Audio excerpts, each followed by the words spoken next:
Hey guys, Derick here. And Egan, and we have a ton of new arrivals in the greenhouses that we love to share with you. A couple of things I want to get to right away. Right here in this section in particular, we have the Monstera mint, and then pretty similar, a little more rare here, would be the white monsters. You can almost see my hand through that. We've got the Philodendron red hot. Just look at the colors on these leaves. They are absolutely incredible. Here would be the green Congo. You get that gorgeous white, the chartreuses, almost that sherbet orange. And back by popular demand are our Monstera yellow Marilyns. Another one from the aroid group, go figure, Syngonium pink splash. You see in the pinks in the leaf set there. Oftentimes you come in and you cruise right past this section. Incredible stuff in our mini section.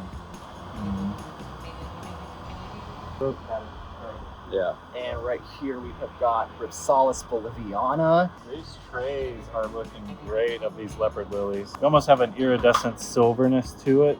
Can't skip past the variegated crown of thorns. You are not going to want to miss these Euphorbia pink trumpets. Really nice. I mean, they're already potted up perfectly for you with the top dressing, cacti and Euphorbia.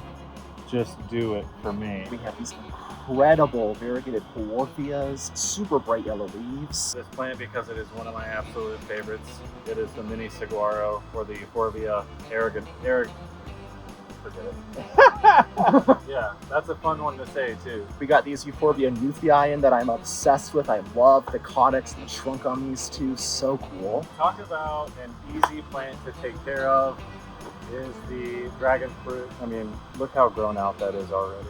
Just such a cool plant. For all my Pilea fans out there, look at the texture of the leaf on here and just the growth pattern of this plant. A little extraterrestrial, if you ask me. Wouldn't be doing this house justice if I didn't touch base on all the different varieties of Oxalis that we have. Not to mention, it's flowering right now. We've got some white variegated whale fins here. If you know me, you know what I love snake plants. Not forget those statement pieces. This philodendron. Beautiful. And if you got that large space that you just don't know what to fill it with, this is it. And I cannot forget the Philodendron painted lady. That's some high octane yellows in there. And thank you guys for following along on the tour of the greenhouses today. While we couldn't show you everything, you will get to see it all when we see you here this weekend. It's going to be a beautiful weekend here at the ranch. Tons of great spring color out there, so come on out. Yeah, absolutely. See you guys soon.